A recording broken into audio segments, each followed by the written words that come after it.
Hello and welcome to another Consolidated Credit webinar. I'm joined again with our Executive Director, and today we're going to talk about student debt. So Jeff, thanks again for joining us. You're welcome. Happy to be here. And Ben, this is a really important topic. On the one hand, I view student debt as a form of good debt because it is being used to improve yourself and your potential. On the other hand, debt is debt, and it's going to carry an interest charge. It has to be paid back, and less is better. But we'll get into this later on in the webinar. For sure. So we want to focus today on, just like you said, graduating with good debt. So what exactly does that mean? As with most of our videos, a big part of what we're going to be talking about is the planning process. The reality is that most students are going to be graduating with some sort of student debt. And as we see there, not many students will have the option of withdrawing from a registered education savings plan either. 67%, according to that CIBC education poll, have no option of withdrawing on an RESP. But don't let that let you down, because as we'll see, if student debt is handled correctly, it can actually be a great first debt to take on. So if it's likely that you'll be graduating with student debt, then you're going to need a spending plan that gets you through school and helps you pay down your debt afterwards. So with tuition costs rising across the country, more and more prospective students will have to look to student loans to help fund their education. So we're certainly going to look at how student loans work. We'll look at the basics of interest rates, terms, as well as how and where to apply for various student loans. And of course, like Jeff mentioned, the best loan is the one that you don't have to take. So there are literally thousands of awards, grants, bursaries out there. All you need to do is find them and apply for them. So be sure to check out your financial aid office's website to learn more. Each school handles applying for awards a little bit differently, but the information should all be there. We've also compiled a list of some great websites at the end of the presentation that can help you with applying for awards and finding different scholarships and bursaries that are out there. There's also a ton of companies and nonprofits that offer scholarships and awards too. So take some time with Google and just find out how much money is out there for students, because there is a lot of it. And of course, if there's any Seneca students listening, don't forget to apply for the Consolidated Credit Financial Empowerment Award. That can help you out quite a bit. And then finally, we're going to take a little bit of a look at repayment options and strategies for paying down your student loans. And then that will hopefully leave us enough time to cover some questions. So getting on to good and bad debt. Jeff, with all of your experience in the credit counseling world, what would you say is the biggest difference between good and bad debts? Usually when I say good debt in a workshop, people tend to laugh and say, is there really such a thing? I don't think it is. Can you just shed a little bit of light on good versus bad debt and kind of how they're treated in regards to your credit history? Yeah, sure, Ben. That's a really interesting question. Whenever good and bad debt comes up, the first question you have to ask yourself before even looking for a loan is really, why do I need the money? Mortgages or property are probably the best reason to take on debt. It's not that common for a house to lose value over a long period of time. But don't get me wrong, as we saw in 2008, things can go wrong quickly. But by and large, over time, a home will gain some value over the years. Also, not many people have hundreds of thousands of dollars or even millions of dollars in cash lying around to buy a home. So for many, taking a mortgage is the only way to buy a home. The same goes for education. Not many prospective students have tens of thousands or even hundreds of thousands of dollars that needed for their education just sitting in a savings account ready to fund it. Instead, many are going to apply for a student loan, and ideally they'll start paying it back just after graduation. Now, those on-time payments are reported to the credit bureaus, and that's what helps start building good credit right out of the gate. Now, later in life, you'll need that good credit. Say, for instance, if you wanted to apply for a business loan. Now, starting a business is a huge risk, but it's also a great reason to go into debt. So if you can show that you took that risk and paid off that loan according to the terms, then that will definitely be reflected positively in your credit score and on your credit profile. Good. Some great points there. And if we were to take it back to your original question, what do I need the money for? If the answer is something along the lines of, I need it to live, I need it to pay for my bills or my necessities, or, an unplanned emergency happens, so I use the credit card, then I would say stop. Don't take the loan. Look for help instead. Yeah, you got it, Ben. I think it really helps to take a look at what exactly the loan is going to be used for. Is it for something that will appreciate or depreciate in value? For instance, a home versus a car loan. If it's going to hold its value or even gain some value over time, then yes, that's a reason to take on debt. But as you said, if you're using credit card to make ends meet, then stop.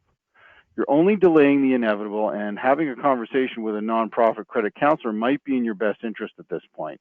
They will help clarify your situation and offer some solutions that can help. Right. So, help, just like the truth, is out there. So now we'll just get back to making the financial plan so we can try and avoid all the nasty bad credit stuff to begin with.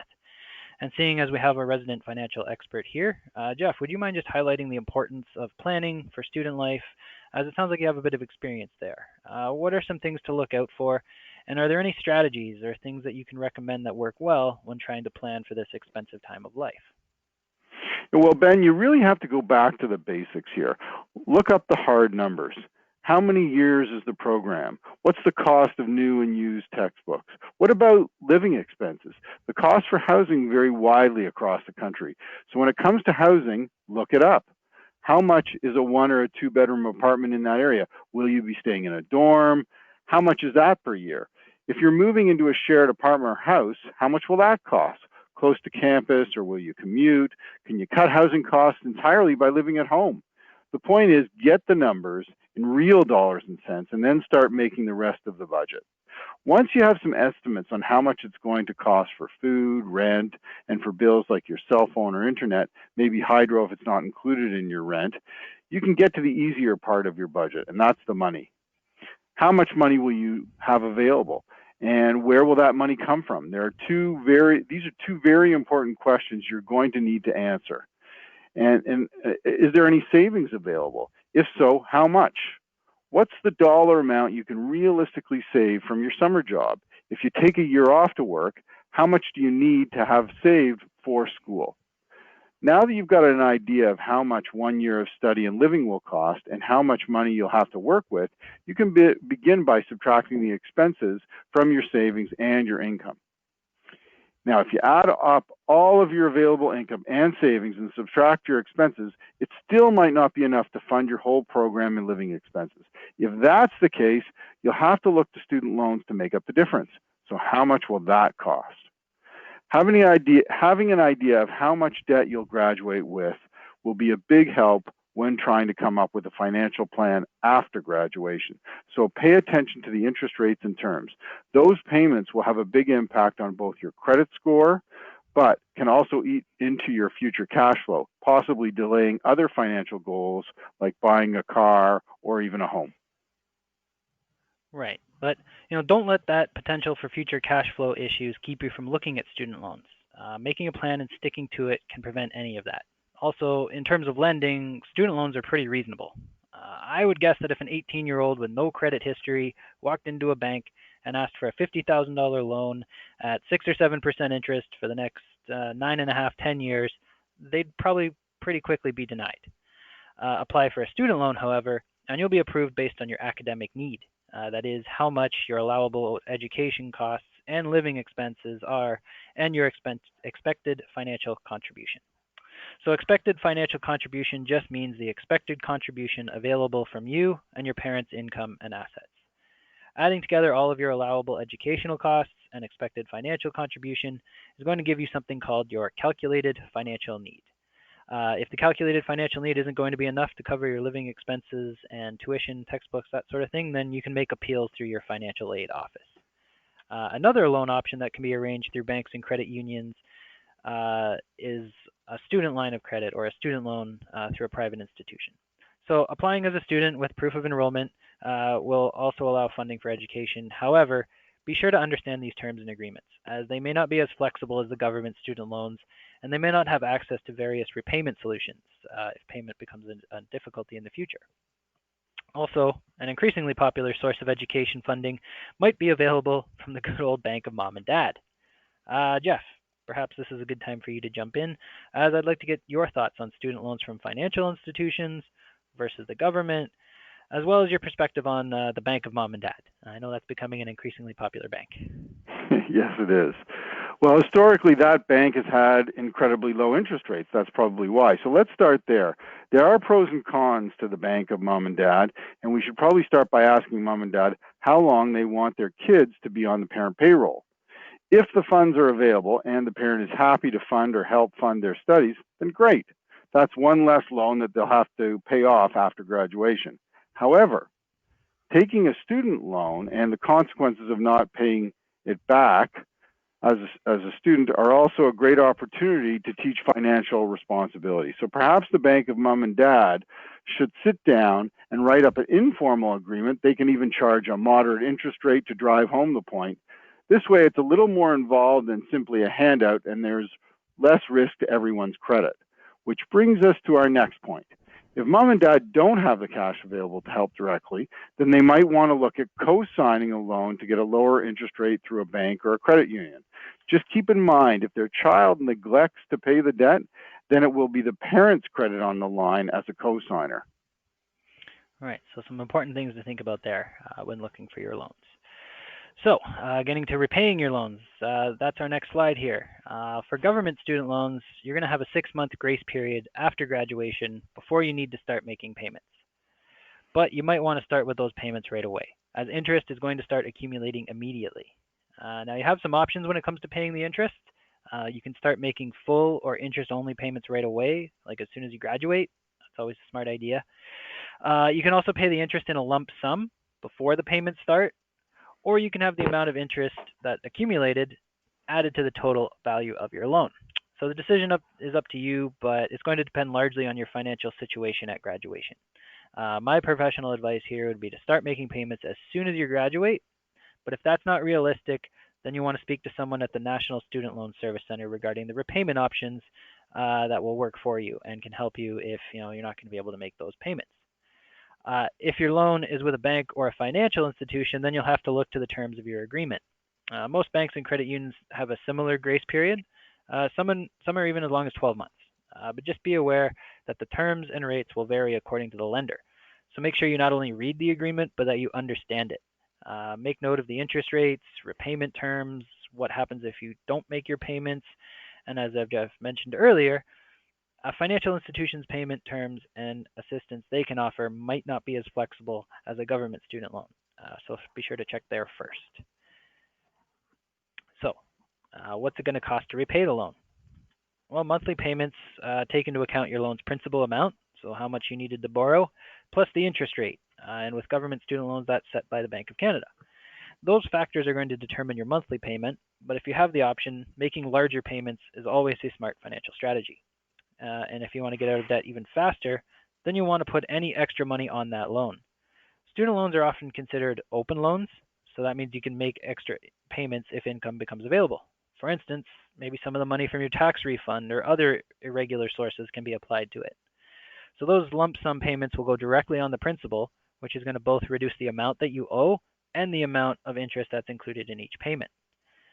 For government student loans, you'll often make one payment through the National Student Loan Service Center. In some cases, and depending on the province or territory you live in, your loans might be non-integrated. And what that means is you're going to have to make one payment to the federal government and another to the provincial or territorial government. But these payments are easy to set up online, and they're the best way, or one of the best ways to ensure that you don't miss a payment is to set it up as an automatic payment or a direct debit from your bank or financial institution, and it'll come right out of a savings or checking account. But what's going to happen if you can't make the payments? And as we see there, a lot of people do have trouble trying to make their payments after graduation. So a whopping 68% of graduates need help repaying their loans. So the point here is to get help as soon as you think you'll miss a payment. If you go into default, your loans will be turned over to the National Student Loan Services Collection Department, and that means more than just negative credit ratings. To recoup the money from an outstanding debt, government student loans can be collected through withholding tax returns and HST deposits, as well as pursuing legal action. It can actually get pretty nasty. I mean, it is rare that it comes to that, but it's something to be aware of. And you'll also be ineligible for future student loans if you want to go back to school until your account is paid up and in good standing.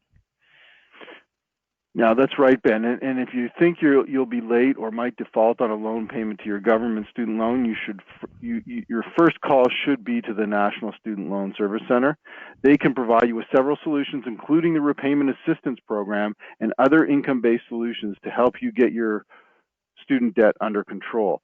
Now, if the student debt is compounded by other debts like credit cards or lines of credit, then you might be better off speaking to a credit counselor to help clarify your situation with a free, confidential debt and budget assessment. And if your situation is severe enough, speaking to a licensed insolvency trustee might be also a good idea. If you've been out of school for 7 years and are still struggling to repay your student loans, they can be included in a bankruptcy. But this should be only reserved as an absolute last resort, as it is a lengthy process with long-lasting implications to your credit profile and your financial situation. Great. So our next slide here is going to be all about those life expenses. A big part of your planning is going to involve, how much is it going to cost while you're living and in school? How many of those years is that going to be? 3 years, 2 years, 4 years? Are you going for a PhD? It could be 10 to 12 years. Also, where you live, like we mentioned earlier, is going to have a huge impact on how much you'll be spending on rent, utilities, even your grocery bill. So take some time to find out how much it's going to cost to live where you want before you sign a rental agreement or a lease. Of course, if you can live at home for some or all of your schooling, then you're going to be saving a ton. But that's not always a realistic option. So be sure to check out all of the options that are available. If you're going to be living on campus in a dorm with a meal plan, that's going to be a little bit differently than, you and some of your friends sharing an apartment off campus. But, know the costs for both. It may help to make a pro and con list for each, and you can choose after you've decided, what is going to be best for your situation. So Jeff, can you just enlighten us on the careful balancing act between income and lifestyle, especially during school? Yeah, Ben, I'd be happy to. Balancing income and lifestyle is a difficult thing to accomplish, whether you're a student or not. And going to school is often the first time many young people will attempt some sort of a budget. And those can be great lessons that they'll hopefully carry with them on into the future. The problem isn't paying for tuition or textbooks. That's pretty simple math. The hard part comes when you have to pay the bills, maintain good grades, and have some semblance of a social life. Throwing a job into that mix can give you the opportunity to earn some much needed cash, but it's also another set of responsibilities to handle on top of everything else. So take some time and see what will work best for you. Will you work part-time and go to school full-time, or does it make sense to work full-time and study part-time, perhaps picking up a class or two in the summer semester? That choice is up to you. And yes, it could mean an extra semester or half a year in school, but it could also mean thousands of dollars less in student debt. Right. And as I mentioned earlier, don't forget about those irregular sources of income. Many students will receive, a pretty sizable tax refund. Being a student often means, a low annual income and access to tax credits like the tuition and textbooks, loan interest, things like that. And that can lead to a substantial influx of money in the spring when you get that tax refund. HST deposits, those occur throughout the year. So again, come up with a plan for that money before just spending it as fast as possible. With smart planning, irregular income throughout the year coupled with your regular income from your job or savings can all play a part in reducing the amount of student debt that you're going to graduate with. So if you're taking some time off between high school and post-secondary school, definitely set aside a few numbers and start crunching those numbers. I know doing math over the summer sounds horrible, but if it's going to save you thousands of dollars in loan payments and interest, then I'd say those hours are worth every penny. And now that should bring us to our next point, which is about credit. A word on credit. Credit card companies market to students for a reason. Most people will actually keep their first credit cards for 15 years on average. So this is a great marketing opportunity for banks and financial institutions, but it also presents a great opportunity for you to start building your credit at a very young age. But, pro and con here. It also has the potential to damage your credit right out of the gate. Late payments and debts that get sold to collection agencies have a long-lasting impact on your credit. So, since we have a credit expert with us today, perhaps Jeff, you can just comment on the students and student credit card use, that sort of thing. Absolutely, Ben. And just before I get into more details, that's what I did with my daughter. As soon as she started off to university, we sat down and had a chat about her credit and how it's going to be so important for her beyond her schooling. and that she needs to start building that credit right now. And she got a student credit card, was approved right away. It's under her name only, but she has the responsibility of making sure that she makes those payments in full and on time every month. And hopefully that's going to stand her well when she graduates, and if she needs additional financing, and she'll have good credit to stand on. So before that, I mean, as we mentioned before, student loans, lines of credit, and credit cards can actually be a good thing if handled responsibly. Those credit card rewards and cashback bonuses are other great conveniences that you can get with cash. But on the flip side, if that credit card debt spirals out of control and your student loan payments are late or in default, your credit can suffer for years. That means delaying financial goals even longer, not to mention the financial stress that never seems to end. The collectors keep calling, threats of legal action continue, and tax refunds are withheld. So, before you get to the question of signing up for a credit card, ask yourself these questions first. Why do I want a credit card? And can I afford it? And if you don't have good answers for either, pass on the offer for now. Go back to your budget. Simple elementary school math here. Income minus expenses. If it turns out that you're able to pay your bills with ease, then why not put your cell phone or internet bill on your credit card? Just be sure to pay it before the due date. Now you'll be using credit to pay for something you need. You'll be building your credit history, and you can also get some cash back or reward points at the same time. Another benefit of putting some regular bills on your credit card is that you have the chance to leave the card at home. If it's not in the wallet, you'll be less likely to take your friends out for pizza or buy them that round that you can't afford. Ben, Right. one more thing I want to add here, and I alluded to it at the beginning of the webinar. Debt is debt. If we can avoid it, it's important to do so. So just because you've been awarded a student loan, it's not winning the lottery. It has to be paid back. So if you don't need it, don't use it. The less you use, the less you're going to have to pay back. Right. And, don't expect the government student loan people to tell you that, you don't need that much, or we're going to give you this much. I know in my experience, they just kind of said, here's the amount we're going to give you. And I kind of, like a lottery, said, yes, please. I probably could have got away with a little bit less than what they were offering, but, I didn't take the time to crunch the hard numbers like we've been talking about. So that'll bring us to our questions and the end of our presentation. So if you want to avoid the whole loan process to begin with, like we've mentioned, that's usually the best loan is the one you don't have to take. Then that list of websites there will connect you with all the awards and bursaries that are out there for prospective and current students. So go ahead and take a look at what's out there. But now we have a time to cover a few questions, and the first one is, when can I apply for student loans? Well, you can apply for student loans pretty much any time before or after your school year begins. I'd personally recommend that you send your completed application and documents no later than 8 weeks before the end of your current semester for the next semester.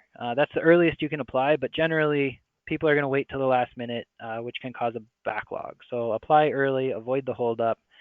And we have another similar question that comes up quite a bit, and that is, when should I expect to receive my student loan? Disbursements of student loans are normally done at the beginning of your first term and at the beginning of your second term.